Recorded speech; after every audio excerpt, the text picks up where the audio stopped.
आणि दरम्यान आदिवासी मुलींची परराज्यामध्ये विक्री करण्याचा आरोप असलेला आरोपी मजहर कुरेशीच्या वडिलांनी त्याच्याशी संबंध नसल्याचं स्पष्ट केलंय। कुरेशी राहत असलेलं घर पाडल्यानंतर हा सगळा प्रकार आम्हाला समजला असं त्याच्या वडिलांचं म्हणणं आहे। तर तो आमच्या सोबत राहत नाही, तो असं काही करेल असं आम्हाला वाटलं देखील नाही असं शरीफ खा कुरेशींनी म्हटलेलं आहे। त्याने हिंदू मुलीशी लग्न केल्याचं आम्हाला माहिती नाही असं देखील त्यांनी म्हटलंय।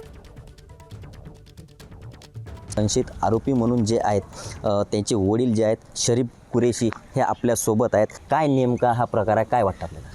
मला तर नाही वाटत आहे साहेब को तो असं करू शकते म्हणून, शक्यच नाही असं। पण आता तो कारण की घर सोडून कधी तो गेलाच नाही, तर मग याच्यावर कशी संशय करावं का बा आहे म्हणून। आणि आता मागेही काही असेल तर मग काही सांगता येत नाही सर, कारण त्याच्या पहिले ते त्याच्यावर एक का दोन गुन्हे दाखल झालेले आहेत, त्याच्यावरून हा संशय होऊ शकते।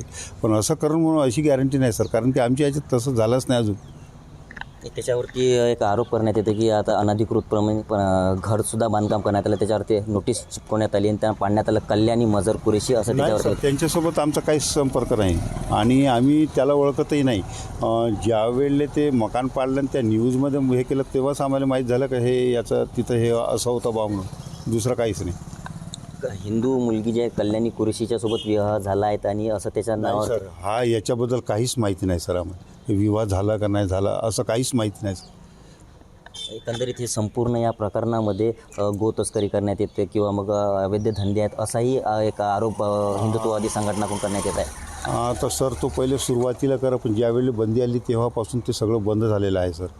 आणि तेव्हापासून तो माझ्यासोबत चिकनच्या दुकानावर आणि ठेकेदारीच्या याच्यात राहत आहे।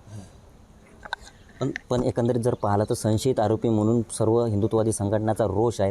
काय नेमकं तुम्हाला काय वाटतं त्याचं लहानपणापासून काय कसं बिहेवियर राहिलेला आहे, कसा वागत होता, काय तू परराज्यात जात होता किंवा कुठे राहत होता? नाही सर, असं कधीच नाही ऐकलं आम्ही का परराज्यात गेला का कुठं गेलं म्हणून, असं काहीच नाही। निलेश फाळके, एबीपी माझा, राळेगाव।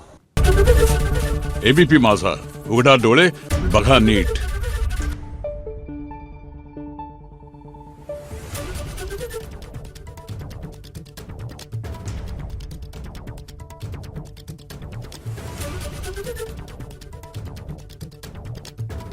Thank you.